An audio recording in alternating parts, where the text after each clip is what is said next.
everybody. Dirt bikes on the street. Lovely. Well, I'm on the range. Just met a very nice gentleman. Had a nice little chat. I'm all alone. We got a pistol match tonight, so I'm a little bit short for time, but I really wanted to get out and shoot this 35 Whelen test. So I got the chronograph out there. I got targets out there at 100. I'm pretty sure we're zero. We're going to check that first. Then we're going to get shooting. So let's see what we can do. Stand by. All right, I got my cooler running. We just got off one shot of each bullet weight, and I was not sighted in, so I had to use some of my starting loads as sighters, but I got really lucky and I got it sighted in 2 shots. So there's 2 extra shots there, but I shot one of each of these, and we started out at 26.14, and we're going to go look at what we topped out at.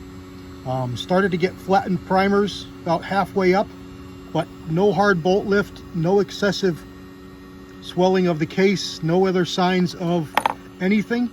So I'm not really worried about the pressures of any of these. We're going to go through and shoot a few more. We're going to run down now. We'll look at the chronograph real quick and we'll mark the target. Run through this real quick. Oh, looks like I didn't get any more velocity. Let's review it. All right. I thought it would go back to the beginning, but I guess it didn't. So there's the 3rd one back. There's the 5th shot, 82, 88. So you can see the velocity isn't changing a whole lot. So the velocity numbers don't show us any big changes going on. So there was our first shot. The high was 27.04, and we got that with 0.6 less powder and with 0.6 more powder. Now it's just one shot, so it's really not accurate for an average, but that's what we got. 26.14. So now SD and ES numbers aren't going to matter because we got all different powder charges, but 26.73 overall. I'd like to be 27 or more. Now this number doesn't matter at all because, you know, like I said, it's an average of everything. So let's delete everything and take a walk down there to 100 yards. Velocity numbers don't really show Varget as a hot shooter here. So, all right, this is kind of convoluted, and I did it because I wasn't sure where we were going to hit because we weren't really sighted in. So give me a second here and I'll number these and then we'll come right back. All right, so accuracy means nothing because it's one-shot groups. So we got single hole groups with all of them. Gee-ha, we're good. All right, I shot this one first, and this one second, this one third, this one 4th, this one 5th, this one 6th, 7th, and 8th. So these bullets are kind of expensive. They're AccuBonds. So I'm not even going to bother with 1, 2, 3, and 4 right now.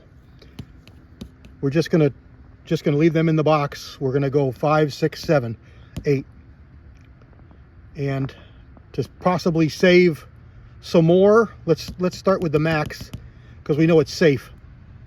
And it's going to give us the highest velocity, and because we're just over 27, that's where I really want to be. We got 27.04 right here, and we got 27.04 up here. This was 26, what was it, 93? So any one of those will be okay, but I'd rather be more. I mean, this is above maximum in the book. Now granted, I'm seated out longer, so you know it's not really max anymore, but you know, I don't want to go a whole lot more, and by the looks of the velocity numbers, I'm not going to get enough more to warrant the wear and tear on the gun and using up the extra powder. You know, it's the lowest charge was 26.14 right here, and this was 27.04 over here. So I'm assuming these are going to go up, but you know, we're talking about 100 feet per second. It's not worth arguing over. So we're going to stay in the upper end and see what we get. All right. Not too hot today. Pretty nice day. Very low humidity. Probably in the 80s, but low humidity. All right, so let's just send 2 more of that top load to give us a 3-shot group out there.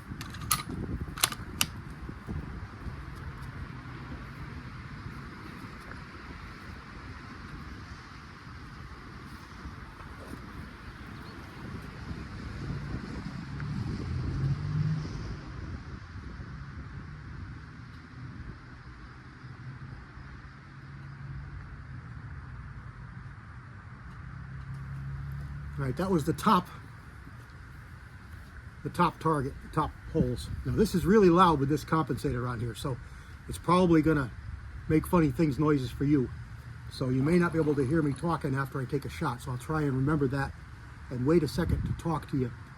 But I'm only gonna shoot a couple shots here and I'll put you in speedy mode, so I probably don't have much really to say, but I'll try and call out the feet per second to see if we were able to up that at all.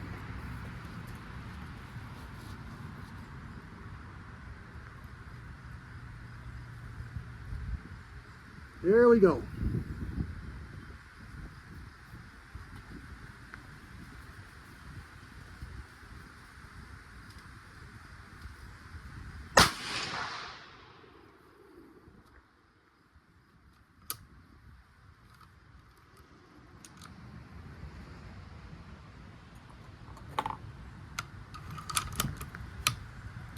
Compensator does work really good. It's not much recoil. It's a push, but it's not excessive at all. And that was 27, it looks like.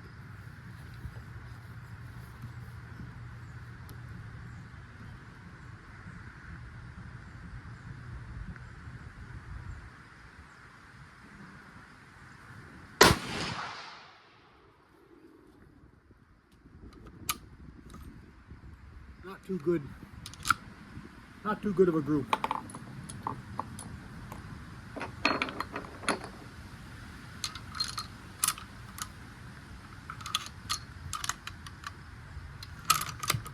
Two with the next one down.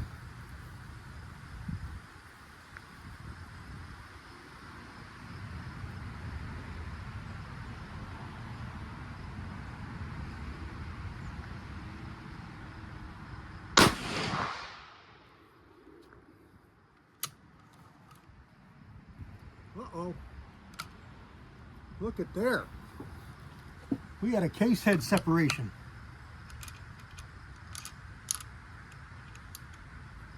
We had a case head separation. So we've got a case in the barrel there. I don't know if I've got a big enough brush.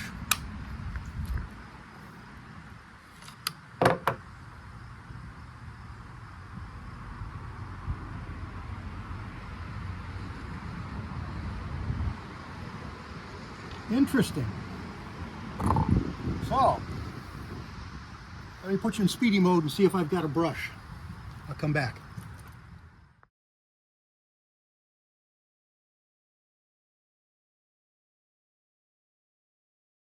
Okay, I don't have anything, but there's the case head. It didn't feel funny. It didn't feel no different at all. No problem at all. It just was I did not. Trying to remember if I did. I don't remember checking this brass. It should have been newly formed. I believe it was from, well, frankly, I don't know the history of it. It's been too long. I've had this rifle too long to know what the history of this was. I just can't honestly say. It'd all be speculation. But by the looks of the brass, it was in pretty bad shape. So I think what we'll do to be safe is we'll go back on the bench and talk about this. I don't have a brush big enough. It should come right out with a brush. We'll do it at home. I'll add it on to the end of this video. We'll close out the video. See you back at the bench.